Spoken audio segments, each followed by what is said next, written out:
Game day's here, I can hear the crowd. Turn on the lights, fans are cranked up and loud. Red or blue, we wear it proud. Yeah, we love our teams in this border town. Chiefs and Royals, Boo Mizzou, Rock Chalk, Jayhawk, KU. Hear that drum pounding in your feet. Yeah, you're marching to the beat of KC. What is going on, YouTube? What is going on, Kansas City? And what is going on, everybody? And welcome to the Beat of KC. Ladies and gentlemen, my name is Lucas Murphy, and we have officially hit Major League Baseball's offseason. What an absolute World Series. It was one of the best World Series I can recall. The Game 7 was next level. I mean, it had you on the edge of your seat. You were wanting more. I was really pulling for the Toronto Blue Jays. I love the underdog story, and they just came up short, ladies and gentlemen. Unfortunately, they came up short, and the big bad Los Angeles Dodgers pulled out another victory. But now we're officially into the offseason. There's a huge time schedule when it comes to Major League Baseball's offseason. Obviously, we're in the awards, really kind of getting out the awards, and then eventually you'll get to really the ownership group meetings, and then it just kind of proceeds there, and then eventually spring training will be here. I really want to give you kind of just a quick update. How I'm going to do this is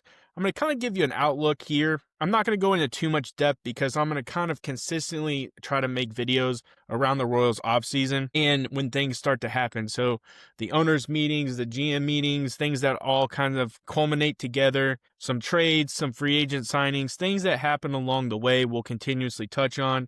There's just a lot that kind of, the moments of dullness in the offseason are there, and you kind of have things to talk about, but not always. So we're going to kind of really hit on some key points, some things that are happening as we head into this offseason. The awards, like I said, are coming out, so we're going to talk about that first. The Gold Gloves, that's a big one, ladies and gentlemen. That shows you how well your defense, specifically the individuals, played this year, with Bobby Witt Jr. winning the 2025 shortstop AL Gold Glove, and then you have Maikel Garcia winning the AL Gold Glove at third base. So really some significant hardware going to those two individuals, especially since they both play the left side of the field. Pretty awesome to see. Now, some Silver Sluggers were issued out, which I think is a significant thing with this Kansas City Royals team. You had Vinny Pasquantino, Salvador Perez, Bobby Witt Jr., and Maikel Garcia all taking home the Silver Slugger. So that really tells you how big of a deal it was for these four individuals to contribute to this offense. That really was a big question mark around the Kansas City Royals throughout the year, is the offense just struggled at times. You would have your hot hitters really kind of having success, and your back end would be slowing down, vice versa. There really just was never a combination of, it just never felt like a combination of the entire unit just all hitting at once and going on a hot streak. But really, that is a significant deal. Vinny Pasquantino had one of the best seasons I can recall for a first baseman for the Kansas City Royals. Salvador Perez, an incredible year again. I believe this is the first year that the Kansas City Royals have had two individuals hit 30 home runs and over 100 RBIs, and Vinny Pasquantino and Salvador Perez. So they were doing some really good things. Bobby Witt Jr. did Bobby Witt Jr. things. Maikel Garcia took a next step. And then obviously this Royals rotation. And we're going to talk about all this stuff, like I said, throughout the offseason, but really there were some significant things. And so now what's kind of next? What are we looking at for the next thing? Just some quick news, not really breaking news, but obviously as Kansas City Royals fans, we know how deep our rotation is. We made an acquisition, sending Freddie Fermin over to the Padres. We were able to acquire a few really decently good pitchers, and so we know how deep our rotation is. They did decline an option for Michael Lorenzen, so he will be going to free agency, which it was going to be a tough opportunity for Michael Lorenzen, in my opinion, to crack the rotation. There was a few really solid upsides in Ryan Berger and Kolek that are even on that back end that are still trying to make this rotation. And in my opinion, they had some better performances at times than I would say in Michael Lorenzen. So I feel like they have a better, and they're younger, so they have a better opportunity to really crack the rotation if something were to happen injury-related or a trade, which, that might happen, especially with the Kansas City Royals looking to get a power bat in the outfield. But Obviously, you have Michael Waka, you have, all those guys, Chris Bubich, Seth Lugo. The list goes on and on. And, Cole Reagans. The rotation is going to be a deep entity for this Kansas City Royals team. And it's just not at the major league level. There is depth opportunities as they continue to go down into the minor leagues. Our high A team has been pitching out of their absolute mind. So there is some solid pitching depth within this organization. In a market that never sleeps, one name rises above the rest. Lisa Miller from Miller-Lynch Real Estate. Trusted by hundreds and recognized across the Midwest. She delivers results when it matters the most. With over 13 years of experience and licenses in both Kansas and Missouri, Lisa isn't just selling houses. She's helping you find a place to call home. Whether you are a first-time home buyer, looking to upsize, or selling your current home, Lisa makes the process smooth and stress-free. As a local expert passionate about building lasting relationships, she ensures her clients feel confident and satisfied every step of the way. Don't wait, your perfect home is just a call away. Contact Lisa today at 913-579-3246 or 913-369-3000 or visit lisamillersellskc.com. Let Lisa Miller at Lynch Real Estate help you start your next exciting chapter. And let her know the beat of KC, Lucas Murphy, sent you her way.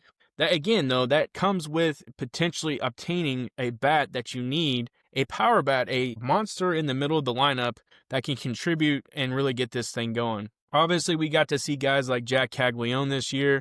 Jack Caglione is the premier prospect for the Kansas City Royals.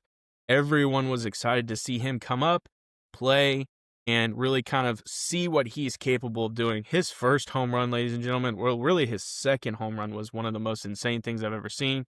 And I believe his first home run in Kansas City was just astronomically just hit to the moon. But the thing is we were able to see guys like Carter Jensen come up and really contribute. And that's one of the biggest ones that I'm most excited about is Carter Jensen, to continuously see him project into this lineup. There were times where we saw him as a leadoff hitter. We did last year make the acquisition for Jonathan India. And so he was originally constantly at the top of the lineup, struggled a little bit, and was at times dropped down to really like 6th, 7th area. And then you were really, again, kind of questioning who was your leadoff guy. We would see Michael Garcia. We would see a few others. Carter Jensen came up and really, in my opinion, seemed to have a good opportunity to step in there and did some good things, but he obviously did not stay there all the time. To me, that's one of the biggest things I want Q to focus on.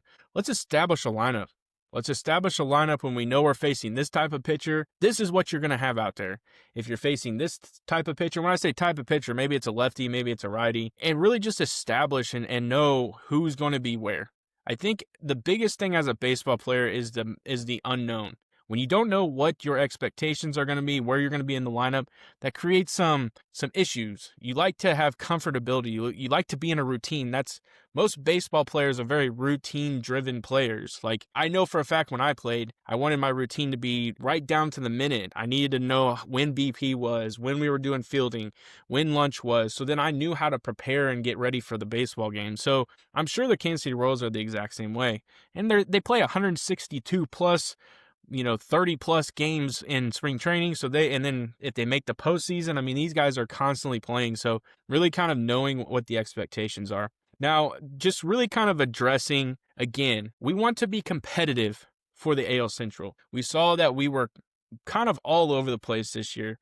We started out, we were able to kind of hang and be in the AL Central talk. We fell off. We came back. We were going for the wild card. It just didn't happen. The ups and downs, the roller coasters of the season, that's just how it went. And then this injury-plagued rotation, which was really a strong piece in 2024, we were just hit with injuries. And so you really kind of had to figure things out. And I think that's one of the most important things heading into this next year is, again, the depth of the starting pitching. You feel comfortable if a guy goes down, you have some guys that can step in and at least fill some spots and continue to chug away and attack this AL Central. I think the big key questions for this offseason, obviously the Kansas City Royals had $138 million roughly in payroll. I would anticipate they're going to be right around the exact same heading into this next year. They might uptick that a little bit. You have a decent amount of guys going to arbitration, so I'm sure some money is going to fluctuate a little bit. And I would anticipate that they are going to make a trade and maybe a few free agent signings, but the big one I believe will be coming a trade as they go and actually get a bat. Now, we'll talk more in depthly on a trade candidates, opportunities, what is out there. I mean, we've seen everything from, Taylor Ward again. We've seen guys like Alex Bregman even being mentioned to the Kansas City Royals. There's a lot of guys that are mentioned, but what's realistic and what are the front office of the Kansas City Royals really considering?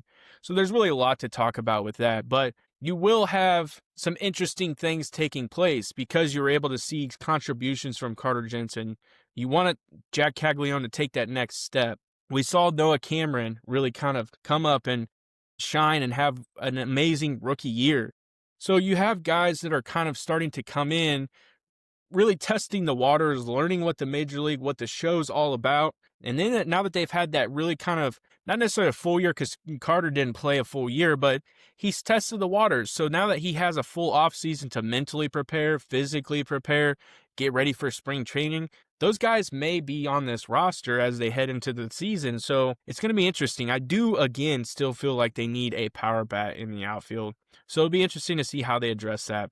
But again, that's going to pretty much be this video. I really want to touch on the awards that were issued out, where we're kind of at in the off season, what the next expectations are for videos, because I am going to cover the Kansas City Royals, ladies and gentlemen. It's an exciting time for the off season. I personally start getting the itch for baseball when it gets cold because I played baseball. I was a college baseball player, so I know that itch that you get when you just want the information, when you really are just wanting news about baseball. So I'll be here for you all. Make sure you guys let me know down in the comment section what you guys thought of the 2025 season, what your thoughts are heading into the 2026 season, and really, who do you think the Kansas City Royals are going to be interested in going and getting? I'm excited to see. I really am. I'd be curious to see if Bregman comes over to the Royals. That'd be pretty cool. But we'll have to talk realistically what we can expect payroll-wise and money-wise, and really what this front office is even considering. I appreciate y'all checking out this video. Smash that like button, smash that subscribe button, and in every video I end the exact same way.